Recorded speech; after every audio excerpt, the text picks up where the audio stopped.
यदि आप Rahul exam express unsold paper सभी देखना चाहते हैं तो सबसे पहले हमारे वीडियो पे जाना पड़ेगा। और वीडियो पे जाने के बाद भैया वीडियो को लाइक नहीं किया तो वीडियो को लाइक कर लेना और यूट्यूब चैनल को सब्सक्राइब कर लेना। अब यहाँ पे देखिए मोर लिखा हुआ, तो मोर पे क्लिक करेंगे। मोर पे क्लिक करने के बाद नीचे तरफ बढ़ेंगे तो यहाँ पे देखिए राहुल अनसोल्ड पेपर लिखा हुआ, तो यहाँ पे क्लिक करना है। और जैसे ही आप क्लिक करेंगे तो हमारे सभी वीडियो निकल के आ जाएंगे। ठीक है, तो जो भी देखना चाहे तो आप यहाँ से देख सकते हैं। सभी प्यारे बच्चों को नमस्कार। तो इस वीडियो में क्लास 10th मैथ जो Rahul exam express unsold paper है, तो इसमें सेट नंबर 7 हल कराने वाले हैं। यदि आपने इससे पहले के वीडियो नहीं देखे हैं तो उन सभी वीडियो का लिंक इस वीडियो के डिस्क्रिप्शन बॉक्स में दे देंगे, तो वहां से जाके आप देख सकते हैं। और फिर भी आपको ये वीडियो ना मिले तो आप कमेंट कर देना, कमेंट में इन सभी वीडियो का लिंक आपके पास हम भेज देंगे। तो ज्यादा ना समय लेते वीडियो की शुरुआत करते हैं। तो प्रश्न नंबर पहला है, द्विघात समीकरण 3x² माइनस 6x प्लस 4 बराबर 0 का विभक्त कर ज्ञात कीजिए। तो इस प्रश्न को कैसे करते हैं देखना भैया। तो सबसे पहले प्यारे बच्चों यहाँ पे a का मान निकालेंगे। तो a बराबर हो जाएगा हमारा 3 और b बराबर हो जाएगा -6 और c बराबर हो जाएगा 4। तो विभक्त का जब निकालेंगे तो हमारा d बराबर होता है b² माइनस 4ac, ये होता है। ठीक, मान लगा दीजिए। b का मान -6 है और -4, और a का मान 3 है तो 3 लगा दो, और c का मान 4। तो ये हो जाएगा 36 और माइनस ये 12 और 5 चौक 48। तो यहाँ पर माइनस का बचेगा हमारा 12, ये इसका आंसर आएगा। ठीक है, लगा लो भैया टिक, विकल्प नंबर इसका डी सही हो जाएगा। अब इसके बाद प्रश्न नंबर 2।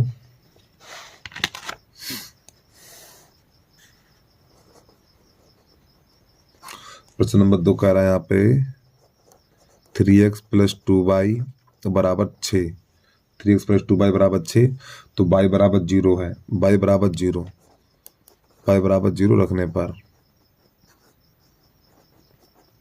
ठीक, तो प्यारे बच्चों y की जगह पे यहाँ पे 0 लगाना आपको। तो 3x प्लस 2 गुणा 0 बराबर 6, तो ये 0 बन जाएगा। तो 3x बराबर 6 और 3 एकन 3, 3 दूनी 6, तो x बराबर 2, ये आ जाएगा निकल के हमारा। ठीक है, तो इसके जो हल होंगे, सबसे पहले x का मान लिखा जाता है प्यारे बच्चों, सबसे पहले x का मान लिखा जाता है। तो x का मान कितना 2 है और y का मान कितना 0 है। ठीक, तो इसका जो हल हो जाएगा 2, 0। अब इसके बाद प्रश्न नंबर 3 हमारा, इसको कैसे हल करते हैं वो देखिए आप।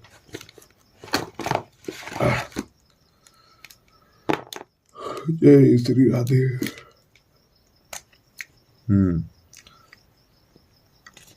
अल्फा का मान ज्ञात करिए। तो सबसे पहले प्यारे बच्चों एक लाइन बनाएंगे हम। यहाँ पे लिख लो a, यहाँ पे लिख लो b। तो यहाँ के जो निर्देशांक है -4, 2 और इसके निर्देशांक है 5, 6।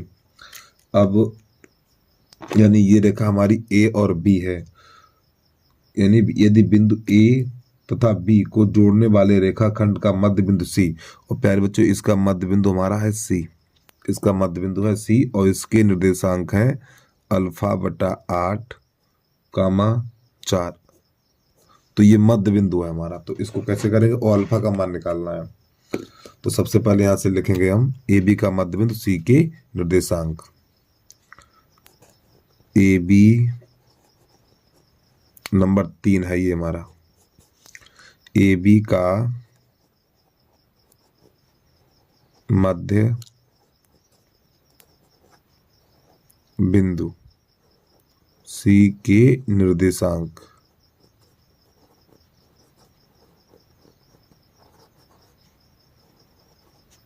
सी के निर्देशांक, और प्यारे बच्चों इसका सूत्र होता है हमारा x1 प्लस x2 बटा 2 कामा y1 प्लस y2 बटा 2। ये इसके निर्देशांक होते हैं। मान लगा दीजिए इसमें। तो देखो x1 का मान कितना है, ये x1 का मान, y1 का मान, और ये x2 का मान, ये y2 का मान है। तो x1 का जो मान है हमारा -4, तो यहाँ पे लिखेंगे -4 और प्लस x2 का मान 5 है तो यहाँ 5 लिखेंगे और बटा 2 कामा y1 का मान 2 प्लस और y2 का मान ये वाला 6 और बटा 2।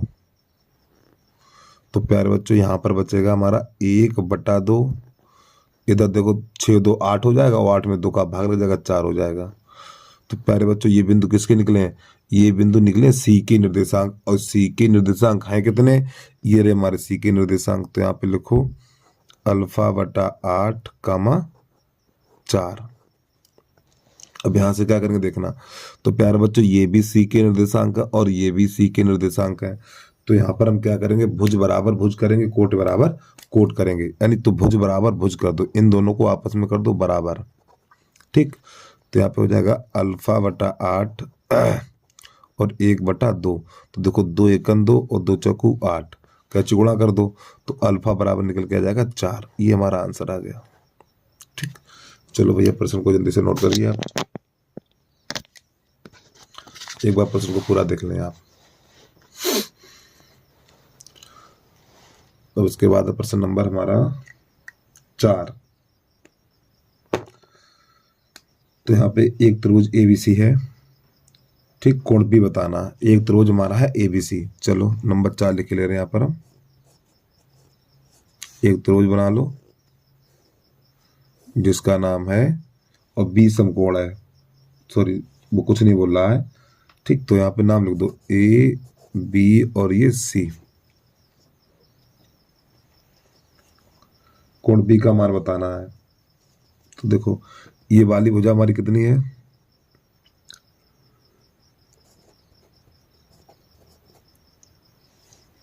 ए बी भुजा हमारी है 6√3, और उसके बाद है ए सी, ये वाली भुजा ये हमारी 12 सेंटीमीटर है, और ये वाली भुजा है हमारी 6 सेंटीमीटर।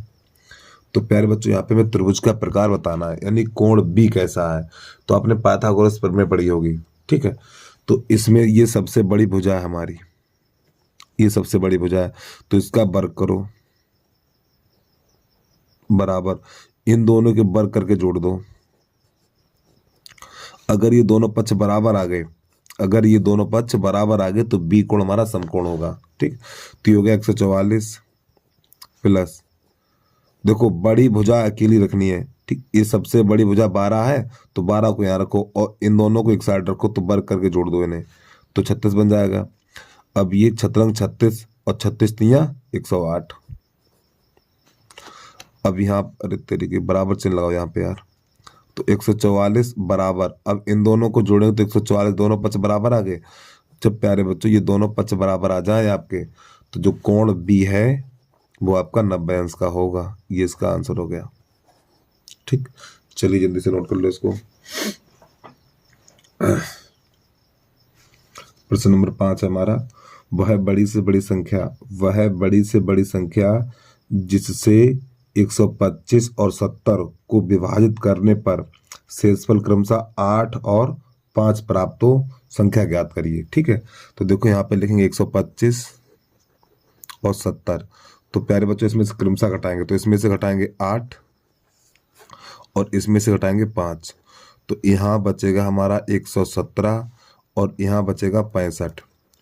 अब एक संख्या ऐसी बताओ प्यारे बच्चों, एक संख्या ऐसी बताओ कि ये दोनों संख्याएं कट जाएं, तो वो संख्या है 13, क्योंकि 13 पंजे 65 और 13 निम्मा 117। ठीक है, तो इसका मासा हो जाएगा हमारा 13।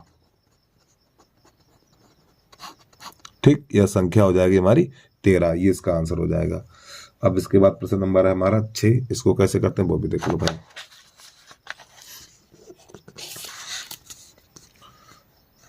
प्रश्न नंबर 6, तो यहाँ पे लिखा हुआ है हमारा x² प्लस का kx माइनस का 6 और बराबर 0। प्रश्न कह रहा है एक मूल -2 है, तो k का मान ज्ञात करिए। तो प्यारे बच्चों एक मूल -2 है, तो x बराबर -2 रख दो। रखने पर तो x की जगह पे -2 लगा देना है, तो -2 का वर्ग प्लस k, और यहाँ पर भी -2 और -6 बराबर 0। तो प्यारे बच्चों ये हमारा 4 बन जाएगा। 4 प्लस, अब देखो इसको हटाओ यार, 4 प्लस माइनस माइनस ये 2k बन जाएगा, और माइनस का 6 बराबर 0। अब प्यारे बच्चों ये प्लस का है और ये माइनस का है, तो माइनस का 2k, तो माइनस का 2 बचेगा, क्योंकि 6 में से 4 हटाएंगे तो माइनस का 2 बचेगा बराबर 0। अब -2 को उधर ले जाओ, तो माइनस का 2k बराबर 2 हो जाएगा, फिर 2 एकन 2, 2 एकन 2, ये माइनस का चिन्ह उधर पहुंच जाएगा, तो k बराबर निकलेगा -1। ये इसका आंसर आ गया आपका। ठीक है, मिलाओ आंसर कहाँ पर है ये। विकल्प नंबर इसका सी हो जाएगा। और प्यारे बच्चों बता दूं, इस राहुल, क्या नाम है इसका यार, राहुल एग्जाम यानी कि राहुल वाले में इसमें आंसर बहुत गलत है यार, और आंसर भी नहीं दिए हुए हैं। ठीक है, चलिए बस आपको सवाल सही करना है। प्रश्न नंबर 7 कैसे करते हैं वो देखना है आप।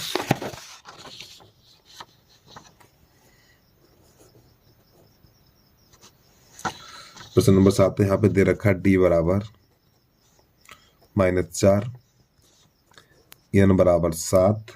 ठीक है, तो प्यारे बच्चों में n बराबर 4 दे रखा, तो a का मान ज्ञात करना है, यानी प्रथम पद निकालना है। अब यहाँ पे हमें सूत्र पता होना चाहिए an वाला, तो an का सूत्र होता है हमारा a + n - 1 × d बराबर 4, ये सूत्र होता है nवा पद।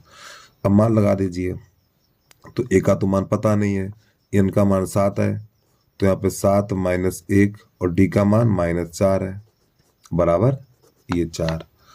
तो प्यारे बच्चों यहाँ पे हो जाएगा a प्लस कोष्टक अंदर कितना हो जाएगा, यहाँ पे 6 बचेगा, 6 और गुणा -4 बराबर 4।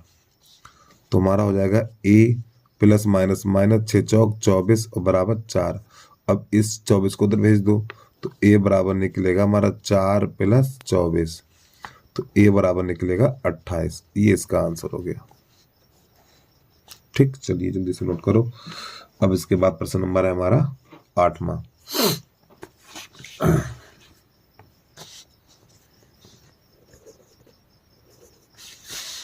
चलिए भाई 8वें प्रश्न को कैसे करते हैं वो देख लो। तो यहाँ पे लिखा हुआ है sin थीटा बराबर cos थीटा। अब प्यारे बच्चों, अगर आपको त्रिकोणमिति टेबल याद है तो ये बताओ हमें, साइन कॉस में किसके मान बराबर होते हैं। तो प्यारे बच्चों साइन 45 और कॉस 45 के मान बराबर होते हैं। ठीक है, तो यहाँ पे लिखेंगे साइन 45 बराबर कॉस 45। ठीक है, तो आंसर हो जाएगा थीटा बराबर 45 अंश, क्योंकि इन दोनों के मान 1/√2 होते हैं। ठीक है, ये इसका आंसर हो जाएगा। अब प्रश्न नंबर अगला है, 100 संख्या 144 के अभाज्य गुणनखंडों के घातों का योगफल है। ठीक, चलिए इसको समझिए। तो प्रश्न नंबर 9 निकल के आया हमारा यहाँ पे 144। तो 144 के अभाज्य गुणनखंड काटेंगे। चलो भैया, 2 सत्ते 14, 2 छंग 12, तो 2 तिया 6, 2 छंग 12, फिर 2 से काटेंगे 18 हो जाएगा, फिर 2 से काटेंगे तो ये 9 बन जाएगा। अब 3 से काटो, 3 त्रिका 9 और 3 एकन 3, ये हो गए 144 के अभाज्य गुणनखंड। तो इसको लिखेंगे क्या, 144 बराबर 2 कितनी बार आया, 1 2 3 4, 2 पे घात 4 गुणा 3 1 2 और 3 पे घात 2। तो प्यारे बच्चों अभाज्य गुणनखंड के घातों का योगफल पूछा इसने, यानी कि इनकी घातें जोड़ दो, 4 और 2 6, इन्हें जोड़ दो, कितना हो जाएगा 6, इसका आंसर हो जाएगा। ठीक, चलिए भैया, उम्मीद है प्रश्न आपको समझ में आ गया होगा। अब प्रश्न नंबर हमारा 10 है। प्रश्न नंबर 10 में दे रखा है यहाँ पर एक बिंदु है -3,5। तो प्यारे बच्चों y अक्ष से दूरी देखो, x अक्ष से दूरी बराबर y अक्ष से दूरी। तो प्यारे बच्चों x अक्ष से दूरी होती है हमारी, x अक्ष से दूरी होती है हमारी b, और y अक्ष से दूरी होती है x, a होती है। ठीक है, यानी कि x अक्ष से दूरी b कहलाती है और y अक्ष से दूरी a कहलाती है। अब समझो, तो यहाँ पर जब एक बिंदु दिया हो तो प्यारे बच्चों ये वाला मान हो जाता a का और ये वाला मान हो जाता b का। तो जब x अक्ष से दूरी पूछे तो b का मान कितना है, 5 है, तो इसके आंसर हो जाएगा 5। ठीक है।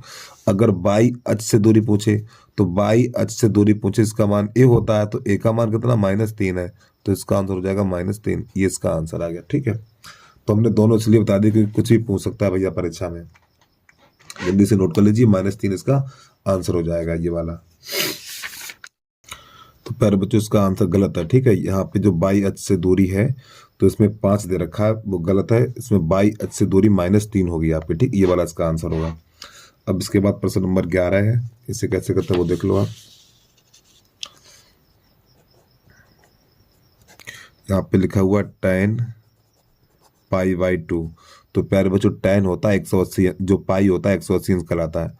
तो यहाँ पे tan 180/2 तो हो जाएगा हमारा tan, ये हो जाएगा 90। ठीक है, और tan 90 का मान होता अपरिभाषित, ये इसका आंसर हो जाएगा। तो इसमें विकल्प नंबर डी हो जाएगा हमारा। अब प्रश्न नंबर 12 में अपने आप करना, इसमें माध्य ज्ञात करना है। ठीक है, इसको हम नहीं बताएंगे। अब प्रश्न नंबर है हमारा 13 नंबर है। तो यहाँ पे लिखा हुआ 3 cot थीटा बराबर 4 है। ठीक, तो यहाँ पे 3 का भाग लगाओ, cot थीटा बराबर हो जाएगा 4/3। तो प्यारे बच्चों cot होता है आपका आधार बटा लंब। ठीक है, आधार बटा लंब, तो ये आधार और ये लंब है। तो पाइथागोरस प्रमेय से हम निकालेंगे कर्ण। तो जब पाइथागोरस प्रमेय से कर्ण निकालेंगे तो कर्ण का वर्ग, आधार का वर्ग प्लस लंब का वर्ग। तो कर्ण तो पता नहीं, तो ये 4 का वर्ग 16 हो जाएगा और 3 का 9 हो जाएगा। तो कर्ण बराबर हमारा 5 निकल के आएगा। ठीक है, अब एक चीज आपको पता होगी, लाल बटा कक्का, ये तो आपने देखा ही होगा, लाल बटा कक्का। ठीक, तो पर बच्चों ये होती, यहाँ पे साइन लिखा होता है ऊपर, यहाँ पे कौशिक लिखा होता है। तो हमें कौशिक थीटा का मान चाहिए, तो कौशिक हो जाएगा कर्ण बटा लंब। तो कर्ण कितना 5 है और लंब कितना 3 है, तो ये इसका आंसर हो जाएगा 5/3।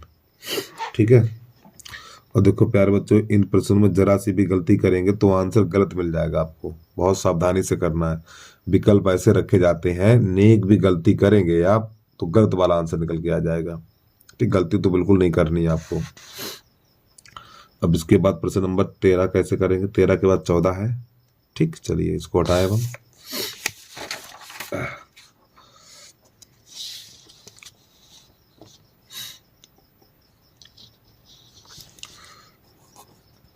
प्रश्न नंबर 14,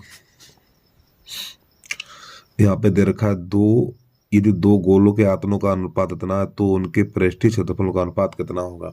चलिए, तो गोले के आयतनों का अनुपात दिया हुआ है, अर्थात हम इसको शॉर्ट ट्रिक से लगा रहे हैं। ठीक है, यानी R1/R2, गोले का आयतन होता है, त्रिज्या पे घात 3 लगी होती है। ठीक, तो यहाँ पे घात 3 लगा दो और बराबर 27/64 ये। तो जब इसको हल करेंगे तो R1/R2 का होल क्यूब बराबर, तो हो जाएगा 3/4 का होल क्यूब, ये और 3 से 3 कट जाएगा। तो प्यारे बच्चों ये आयतनों का अनुपात दिया हुआ था, तो R1/R2 बराबर 3/4। ठीक, जब ये आयतनों का अनुपात दिया हो, यानी गोले के आयतनों का अनुपात दिया हो, तो हमेशा यही सूत्र लगाना है। अब इसके क्षेत्र यानी कि इसके वर्ग पृष्ठों का अनुपात पूछा है। ठीक, यानी पृष्ठीय क्षेत्रफलों का अनुपात। तो जब पृष्ठीय क्षेत्रफलों का अनुपात पूछे तो R1/R2 का आपको होल वर्ग कर देना, क्योंकि इसमें घात 2 होती है। जब सूत्र लिखते हैं हम ये वाला 4πr², तो यहाँ पे घात 2 होती है इसलिए 2 लगाते हैं, और आयतन में घात 3 होती है। तो जब इसको हल करेंगे R1/R2 का मान है 3/4 और इसका होल वर्ग, तो प्यारे बच्चों ये निकल के आएगा 3 त्रिका 9 अनुपात 16, ये इसका आंसर आ जाएगा। ठीक, चलिए भाई जल्दी से नोट कर लीजिए इसको। अब इसके बाद है प्रश्न नंबर हमारा 15, इसको कैसे करेंगे देखना।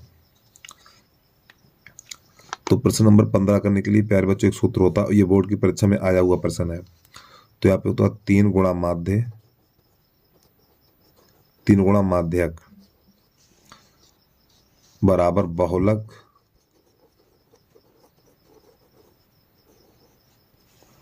प्लस 2 गुणा माध्य, यानी समांतर माध्य कहलाता है। ये माध्यक माध्यिका कहलाती है, माध्य समांतर माध्य कहलाता है। अब इनके मान लगा दीजिए। तो यहाँ पर प्यारे बच्चों जो बहुलक दिया हुआ 45 दिया हुआ है, तो यहाँ पर लिख दो 45। तो भौतिक इसका 45 दिया हुआ है और माध्य इसका 27 दिया हुआ है, तो प्लस यहाँ पे 2 गुणा 27 कर दीजिए। अब यहाँ पे 3 गुणा माध्यक ऐसे छोड़ दीजिए, माध्यक लिख दो, माध्यिका लिख दो, एक ही बात है। अब इसको पैर बच्चों थोड़ा हल करिए, तो यहाँ पे हो जाएगा 3 गुणा माध्यक बराबर ये हो जाएगा 45 प्लस 27 दूनी 54 हो जाएगा। तो यहाँ पर हो जाएगा 3 गुणा माध्यक बराबर 45 और 6 ने जोड़ेंगे तो हमारा आ जाएगा 99, 99 आ जाएगा। ठीक, 99 लिख लीजिए। अब 3 एकम 3, 3 त्रिका 9, 3 त्रिका 9, तो यही हमारा माध्यक बन जाएगा। माध्यक बराबर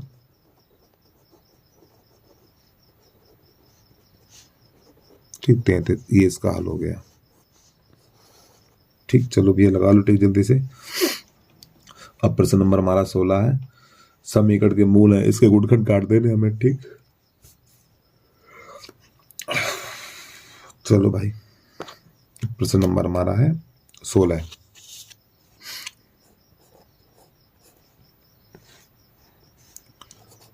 एक्स स्क्वायर माइनस का 2x प्लस का 1 बराबर 0।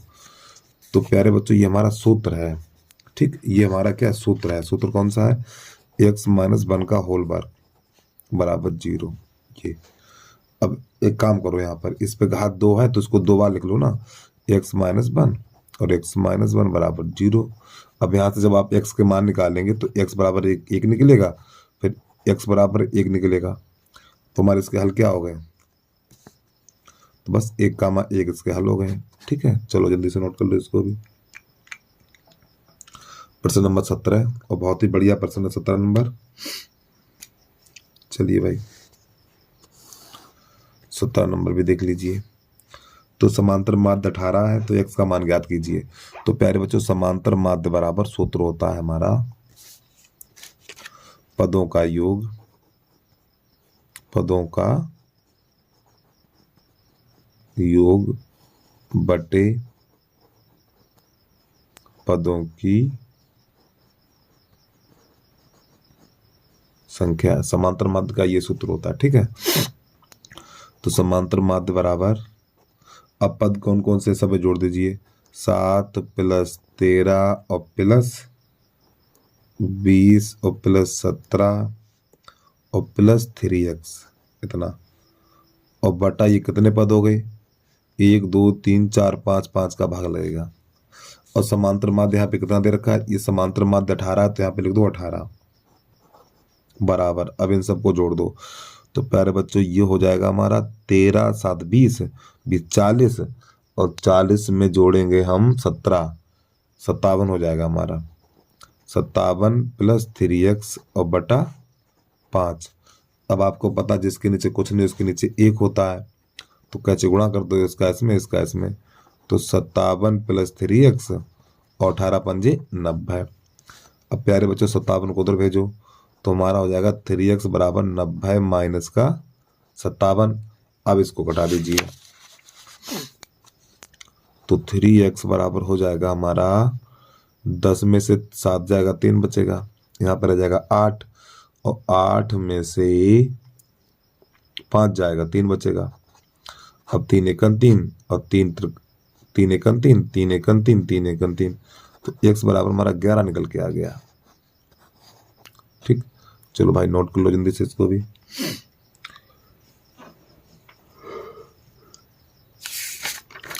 अब इसके बाद प्रश्न नंबर 18 कैसे करते हैं वो देख लो। प्रश्न नंबर 18,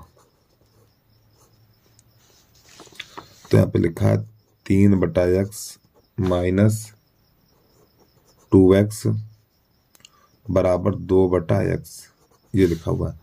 तो प्यारे बच्चों एक बात पता होगी, जिसके नीचे क्वेश्चन है उसके नीचे 1 कर सकते हैं। ठीक है, तो इसका इसमें करो 3 और इसका इसमें करो माइनस का 2x स्क्वायर और बटा x और बराबर 2/x। एक बार फिर समझो, हमने इसके नीचे कर लिया 1, तो इसका इसमें करो, इसका इसमें करो, नीचे का नीचे करो। अब प्यारे बच्चों x कट जाएगा यहाँ पर, तो यहाँ पर हमारा बचेगा 3 माइनस 2x स्क्वायर और बराबर 2। इस 3 को उधर भेजो तो माइनस का 2x² बराबर 2 माइनस 3 हो जाएगा। तो माइनस का 2x² बराबर इधर माइनस का 1 बचेगा, माइनस से माइनस कट जाएगा यहाँ पर हमारा ये। तो यहाँ पे 2x² बराबर 1। अब प्यारे बच्चों 2 भाग में पहुंच जाएगा ये, तो हो जाएगा x² बराबर 1/2। अब इधर से घात हटेगी तो उधर लग जाएगा अंडर, तो x² बराबर निकलेगा 1/√2 और ये प्लस माइनस का चिन्ह, ये घात हट जाएगी यहाँ से। ठीक, ये इसका आंसर निकलेगा, क्योंकि 1 पे अंडर लगता नहीं है तो 2 पे लग जाएगा और तभी प्लस माइनस का चिन्ह लिख दिया जाएगा। ठीक है, चलो जल्दी से नोट कर लो इसको। अब इसके बाद प्रश्न नंबर है हमारा 19। अब प्रश्न नंबर हमारा 19 है, यदि एक उद्ग्र खंबे की छाया की लंबाई खंबे की लंबाई के अनुरूप 3 गुना है। देखो समझो प्यारे बच्चों, ये खंबा है हमारा, ठीक, मान के चलो इसकी ऊंचाई h है, ठीक, और जो इसकी छाया है ऊंचाई की अनुरूप 3 गुनी है, तो √3h हो जाएगी। तो इसका हमें उन्नयन कोण बताना है, यानी ये वाला कोण बताना कितने का है। तो ए बी और ये सी, तो यहाँ पे लगा दो tan थीटा बराबर tan थीटा, tan होता है लंब बटा आधार, तो लंब हमारा h है, जो आधार है √3h है। तो प्यारे बच्चों h से कट जाएगा तो यहाँ पे 1 बचेगा, तो tan थीटा बराबर 1/√3 होगा। अब यहाँ पे tan है तो tan में ही देखिए ये वाला मान किसका है, तो tan थीटा बराबर हो जाएगा tan 30 हो जाएगा हमारा। ठीक है, कितना हो जाएगा 30। और भाई यहाँ पे tan है तो tan में ही देखिए ये मान किसका है, तो tan 30 का मान है, तो यहाँ पे tan 30 लिख सकते हैं और tan से tan कट जाएगा तो थीटा बराबर हमारा निकलेगा 30 अंश। ठीक है, चलिए इसके बाद प्रश्न नंबर 20। अर्धवृत्त का कोण होता है, प्यारे बच्चों अर्धवृत्त का कोण होता है 90 अंश। ये चीज दिमाग में मठा लो अपने, अर्धवृत्त में बना कोण 90 अंश होता है। ये हमारी प्रमेय है, ये जो लाइन बोल रहे हैं वो याद कर लीजिए, अर्धवृत्त में बना कोण 90 अंश होता है। ठीक, चलिए अब इसके बाद प्रश्न नंबर 21 का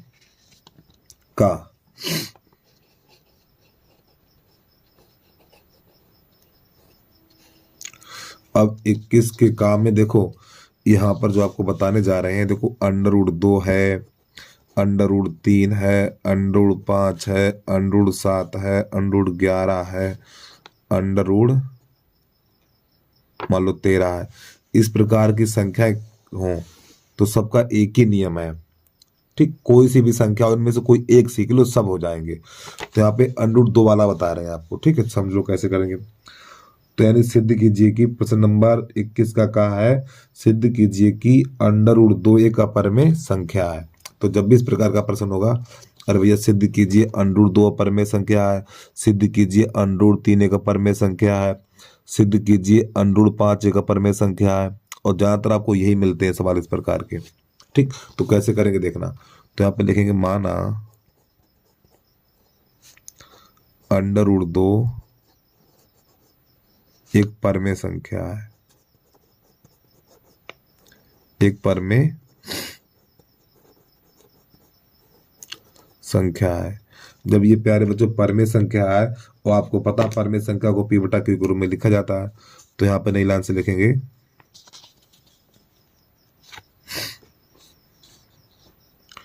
यहाँ पे लिखेंगे √2 बराबर p/q।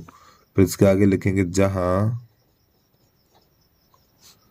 p तथा q पूर्णांक है,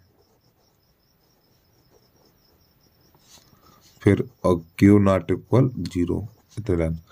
अब प्यारे बच्चों यहाँ पे क्या करेंगे, हम इसके नीचे कर लेंगे 1।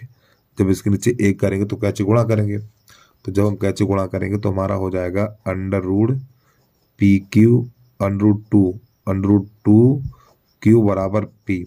अरे भैया q का गुणा इसमें करेंगे ना, तो √2 q बराबर p। अब दोनों पक्षों का वर्ग करो, दोनों पक्षों का वर्ग करने पर, जब हम दोनों पक्षों का वर्ग करेंगे तो प्यारे बच्चों यहाँ पर हो जाएगा √2q का होल वर्ग बराबर p का वर्ग। तो इसका अंडू हट जाएगा यहाँ पर, तो ये इसका अंडू हट जाएगा, तो बचेगा यहाँ पर 2q² बराबर p²। अब प्यारे बच्चों एक बात बताओ मैं, देखो ये 2 है ना, ये 2 जाएगा p के नीचे, तो कुछ ऐसा बन जाएगा p² बटा 2। ठीक, तो यहीं पे लिखेंगे हम, ये 2 कहाँ जाएगा, ये 2 जाएगा q के नीचे, तो ऐसे बन जाएगा, तो लिखेंगे p² 2 से विभाजित है, p² 2 से विभाजित है,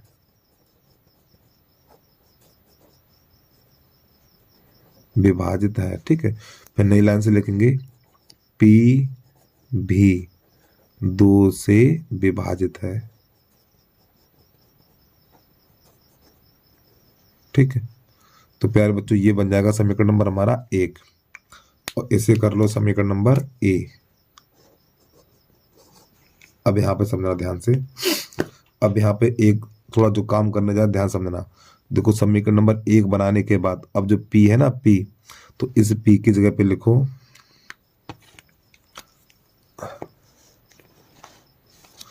इस वाली p की जगह पे लिखो p बराबर 2k।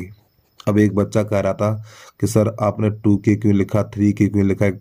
ठीक, इससे पीछे सवाल आ चुका है, तो यहाँ पे देखो ध्यान रखना, ये जो p है इस p की जगह पे यानी p बराबर, इसके p बराबर यहाँ पे 2 है तो 2 यानी 2k लिखेंगे। अगर यहाँ पे 3 है तो p बराबर 3k लिखेंगे। अगर यहाँ पे मान लो 5 है, अगर यहाँ पे 5 आया है तो p बराबर 5k लिखेंगे।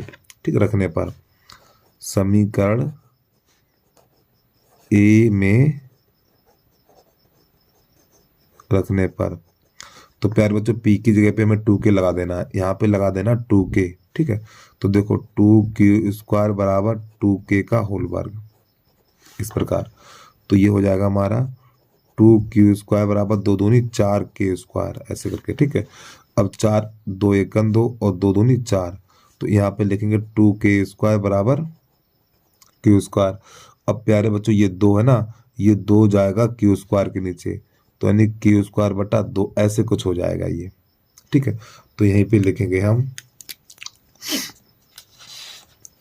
ये q² 2 से विभाजित है, यानी q² 2 से विभाजित है, विभाजित है, बिल्कुल इसी की तरह लिखेंगे। ठीक है, पहले p² 2 से विभाजित है तो p भी 2 से विभाजित है। अब यहाँ पे q² 2 से विभाजित है, अब लिखेंगे q भी 2 से विभाजित है। प्यारे बच्चों इसको समीकरण नंबर 1 डाला था, अब इसको समीकरण नंबर 2 डालेंगे, तो यहाँ पे लिखेंगे नई लाइन से समीकरण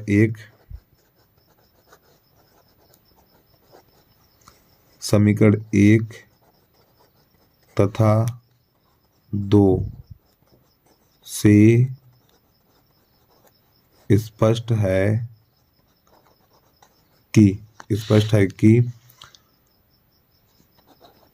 P तथा Q का उभयनिष्ठ गुणनखंड, उभयनिष्ठ गुणनखंड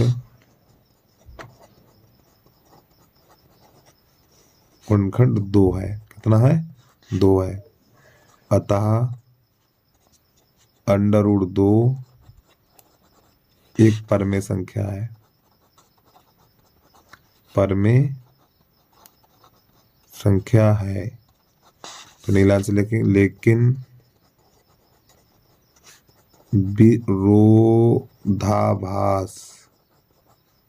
विरोधाभास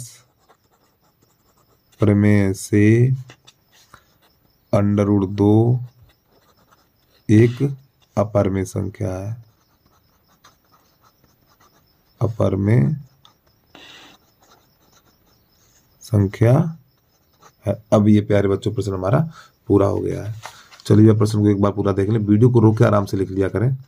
तो देखो प्यार, जब भी इस प्रकार यानी कि जैसे कि √2 है, ठीक, √3, √5, √7, √11, √13 कोई सा भी हो, इसमें आपको कुछ नहीं, खाली संख्याएं बदलनी है। जैसे यहाँ पे √5 है तो आपको यहाँ पर क्या करना है, √5 करना है, यहाँ पे √5 करना है, यहाँ पे √5 करना है, यहाँ पे √5 करना है, यहाँ 5 करना है। अब यहाँ 5 करना है, यहाँ 5 करना है, और 5 की जगह पे यहाँ पर भी 5 करना है, अब यहाँ 5 करना है, अब यहाँ 5 25 हो जाएगा। ठीक, खाली यहाँ पे थोड़ा चेंज हो जाएगा, खाली संख्या चेंज करनी है, और बाकी पूरी आपको हिंदी यही लिखनी है। ठीक है, चलो प्रश्न को पूरा देख लीजिए आप एक बार जल्दी से। अब इसके बाद प्रश्न नंबर है हमारा 22 का 21 का खा। अब प्यारे बच्चों, जो 21 का खा है इसमें गलती है भैया थोड़ी प्रश्न में यार। गलती क्या है? तो पहले देखो, एक समकोण त्रिभुज पी क्यू आर है, तो सबसे पहले एक समकोण त्रिभुज बनाना हमें।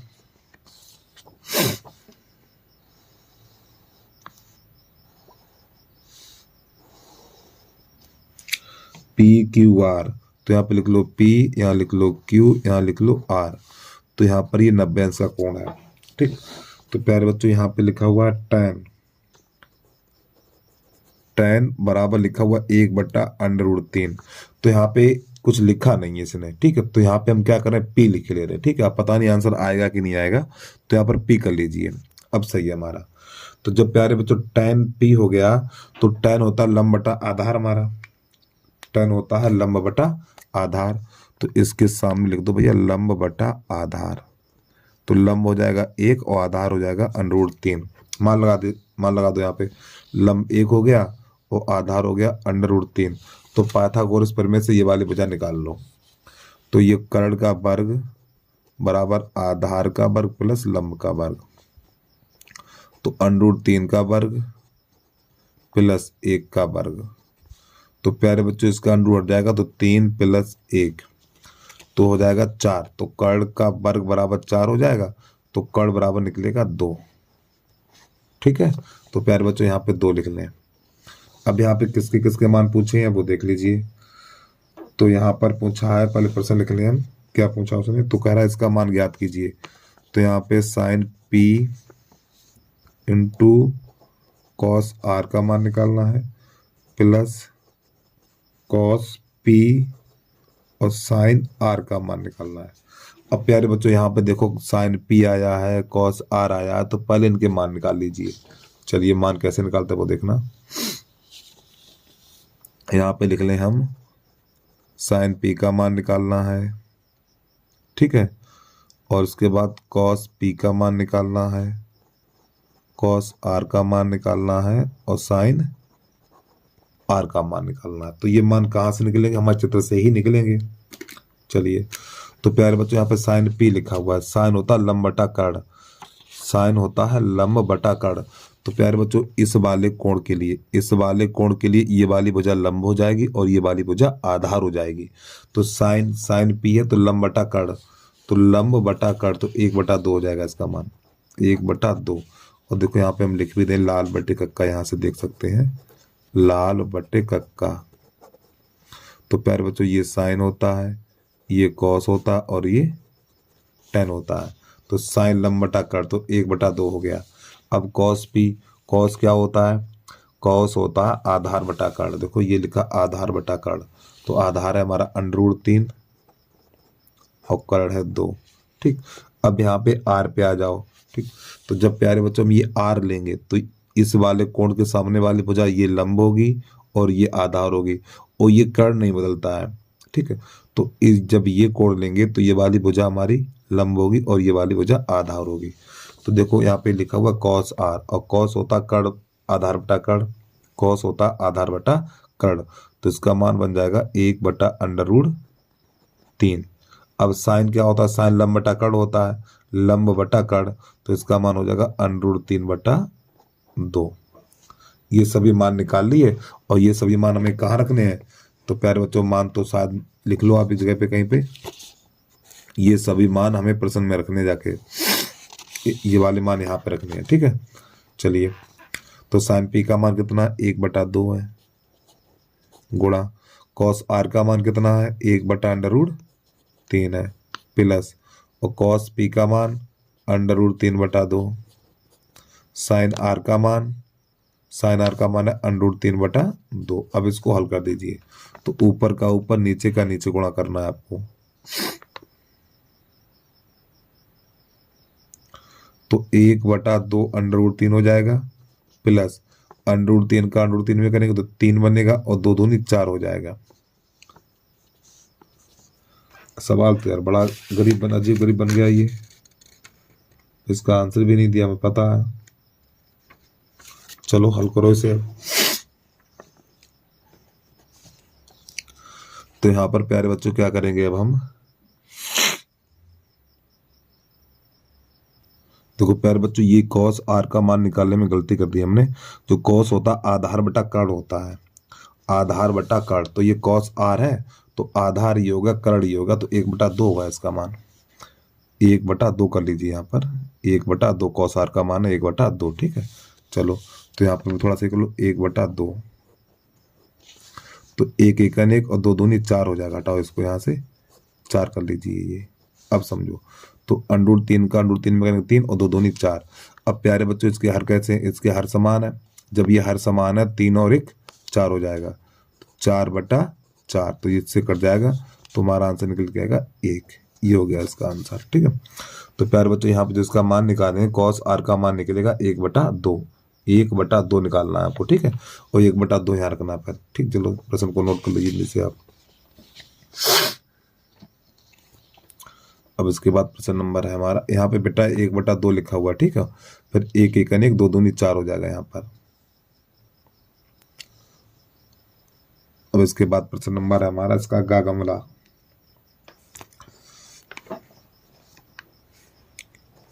दूसरे का गा,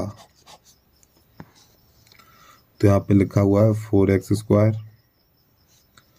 प्लस का 3x प्लस का 5 बराबर 0। इसके हमें मूल ज्ञात करने हैं, ठीक है। चलो तो देखो 5 चौक 20, 5 चौक 20। अब 20 के ऐसे गुणनखंड करो कि जोड़ने पर 3 बन जाए, कोई गुणनखंड नहीं होगा, ठीक है। यहाँ पर तो एक काम करो, श्रीधराचार्य सूत्र लगा दीजिए आप, जब गुणनखंड ना हो तो श्रीधराचार्य सूत्र लगा देते हैं। तो प्यारे बच्चों ए बराबर यहाँ पे हो जाएगा 4 और बी बराबर 3 और सी बराबर 5। चलिए भैया, तो यहाँ पर 4 पंजे 20, कोई गुणनखंड तो हमें तो ऐसा लग नहीं रहा है, नहीं होगा ना, ये तो सवाल गलत होगा। चलो हल करते हैं। तो ये यहाँ पर हो जाएगा डी बराबर b² - 4ac, तो मान लगा दीजिए, तो -3, सॉरी 3 है, खाली 3 है, ठीक, 3 का वर्ग -4 और गुणा a का मान 4 और c का मान 5। अब प्यारे बच्चे इसका आंसर ही गलत है यार, चलो सही है, हो जाएगा। तो कितना हो जाएगा, ये 3, ये हो जाएगा 4 चौक 16, 16 पंजे 80, माइनस का 80, तो कितना बचेगा, तो d बराबर माइनस का 77 हो जाएगा। और जब d का मान माइनस निकला, जब प्यारे बच्चों d का मान माइनस निकलता तो लिखेंगे कोई वास्तविक मूल नहीं है। प्रश्न हमारा ठीक है, गलत नहीं है, ठीक है, सही है। तो आप लिखेंगे कोई वास्तविक मूल नहीं है, कोई वास्तविक मूल नहीं है, ठीक है। अगर प्यारे बच्चों ये डी का मान प्लस में निकलता, तो इससे इसको आगे हल करते हैं इस प्रश्न को, ठीक है। जब डी का मान माइनस निकला है तो इसको यहीं पे छोड़ देंगे और आगे लिख देंगे कोई वास्तविक मूल नहीं है। जब डी का मान माइनस निकलता है तो कोई वास्तविक मूल नहीं होता, ये इतना ही रहेगा, इससे आगे हल भी नहीं कर सकते ऐसे। अब इसके बाद है घा घड़ी, प्रश्न नंबर 22 का घा है, बिंदु 2, -2 और 3, 7 को जोड़ने वाले रेखाखंड की लंबाई ज्ञात करिए। समझिए भैया, एक बिंदु हमारा ए है और एक बिंदु हमारा बी है, तो इन दोनों को जोड़ने वाले रेखाखंड की लंबाई ज्ञात करनी है। तो इसके निर्देशांक 2, -2 और इसके हैं 3, 7। तो प्यारे बच्चों ए बी के बीच की दूरी का सूत्र लगा दीजिए। तो आप लिखेंगे बीच की दूरी बराबर बीच की दूरी बराबर जो अंडूर सूत्र होता है हमारा x1 - x2 का होल वर्ग प्लस y1 - y2 का होल वर्ग, ये सूत्र होता है हमारा।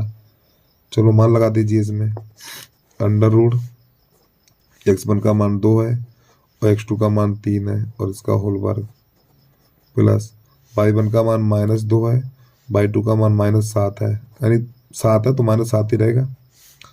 तो ये बनेगा हमारा -1 का वर्ग।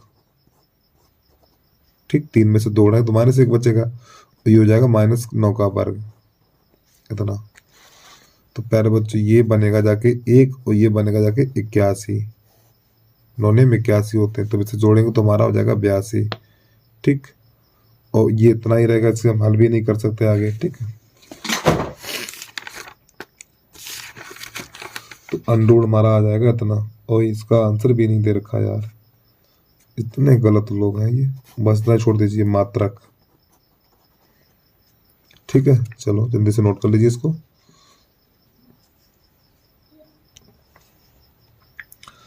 प्रश्न नंबर 22 का यहाँ। ठीक, इसको कैसे करते हैं देखना।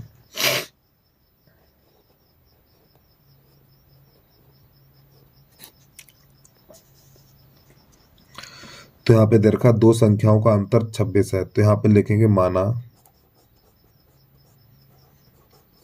एक संख्या बराबर x, दूसरी संख्या बराबर y।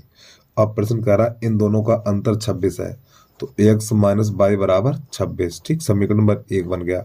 अब प्रश्न कह रहा है एक संख्या दूसरी की 3 गुनी है। एक संख्या दूसरे की 3 गुनी है, यानी कि 3y, इतना। ठीक है, एक संख्या दूसरे की 3 गुनी है, तो x बराबर 3y हो गया। x बराबर 3y, तो यहाँ पे x का मान 3y हो गया। समीकरण नंबर 1 में लगा दो। समीकरण 1 में रखने पर तो x का मान 3y यहाँ पे लगा दीजिए, तो कितना हो जाएगा ये 3y माइनस y बराबर 26। तो प्यारे बच्चों यहाँ बचेगा हमारा 2y और बराबर 26। तो 2 एकन 2 और 2 एकन 2, 2 3 6, तो y बराबर 13 हो जाएगा। ठीक, अब ये वाला मान कहाँ लगा देंगे हम, समीकरण नंबर 2 में। इसको 2 मान लीजिए आप, इसको समीकरण नंबर प्यारे बच्चों 2 मान लो। ठीक है, यहाँ पर तो लिख दो, यानी 2 में रखने पर, 2 में रखने पर तो y बराबर 13, यहाँ पर रख दीजिए 13। तो x बराबर हो जाएगा 3 गुणा 13, तो ये हो जाएगा हमारा 39। तो x बराबर 39, ये हमारा आंसर आ गया। ठीक, अरे भैया जब यहाँ पे रखेंगे, हाँ ये 13 ये आ गया, 39 ये आ गया। ठीक, चलिए प्रश्न को नोट कर लो। अब इसके बाद थोड़ा आगे देखिए। अब दो अंकों की एक संख्या में अंकों का योग 12 है। अंकों के स्थान बदलने पर प्राप्त संख्या दी गई संख्या से 18 अधिक है, तो संख्या ज्ञात कीजिए। तो प्यारे बच्चों जब भी संख्या पर आधारित प्रश्न होगा तो सबसे पहले आपको लिखना पड़ेगा माना इकाई का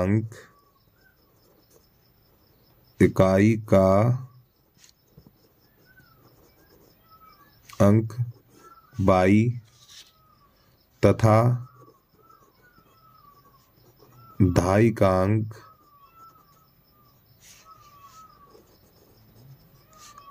अंक x है। ठीक, माना इकाई का अंक y तथा दहाई का अंक x है, तो नई लाइन से संख्या बराबर होती है 10x प्लस y। तो प्यारे बच्चों ये हमारा सूत्र होता है। अब आगे समझिए। अब प्रश्न को पढ़ेंगे। दो अंकों की एक संख्या में अंकों का योग 12 है, तो ये हमारे पास दो अंक हैं। ठीक है, ये हमारा दहाई का अंक है और ये हमारा इकाई का अंक है, तो इन दोनों अंकों का योग कितना 12 है। तो यहाँ पे लिखेंगे x प्लस y बराबर 12, और प्यारे बच्चों ये समीकरण नंबर 1 बन गया। अब आगे अंकों के स्थान बदलने पर, अब ये संख्या है, इस संख्या के अंकों के स्थान बदल दो, अर्थात x y के स्थान बदलिए। जब x y के स्थान बदलेंगे तो ये 10x यानी 10y प्लस x। ठीक, यानी x y के स्थान बदलेंगे तो यहाँ पे हो जाएगा y, यहाँ पे हो जाएगा x। तो अंकों के स्थान बदलने पर प्राप्त संख्या, यानी ये संख्या प्राप्त हो गई है, तो दी गई संख्या से 18 अधिक है। तो प्यारे बच्चों इसमें 18 यानी इससे ये 18 जाना है। तो यहाँ पे 10x प्लस 22, ये वाली संख्या 18 अधिक है और ये 18 कम है। तो दोनों बराबर कब होंगे? जब इसमें हम 18 जोड़ देंगे। ठीक, जब ये 18 इसमें जोड़ देंगे तो ये दोनों संख्या आपस में हमारी बराबर हो जाएंगे। क्योंकि ये संख्या 18 अधिक है तो ये दोनों बराबर कब होंगे? या तो इसमें 18 घटाओ या फिर इसमें 18 जोड़ो। तो प्यारे बच्चों, हमने इसमें 18 जोड़ दिया, दोनों संख्या बराबर हो गई।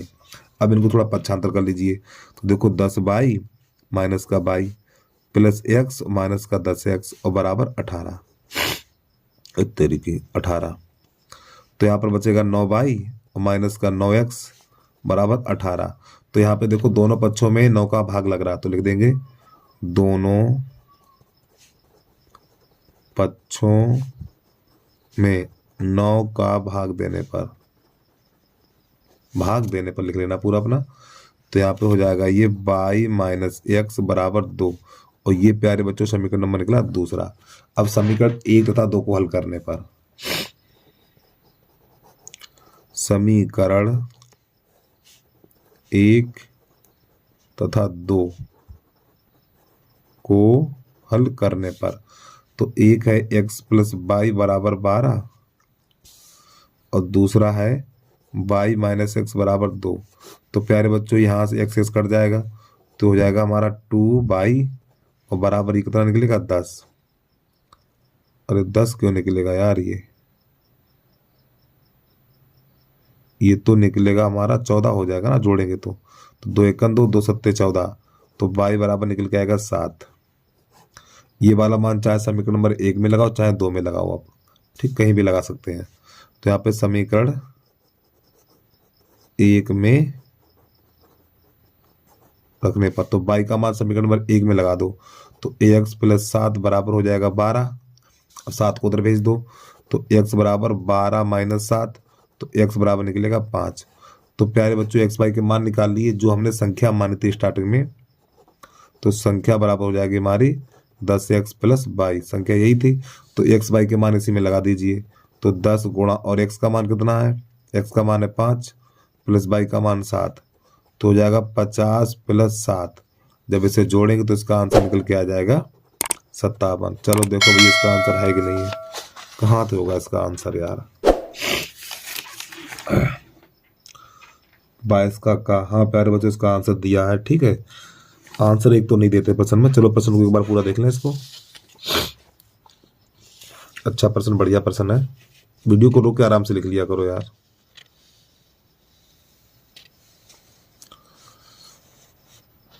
अब इसके बाद प्रश्न नंबर है हमारा,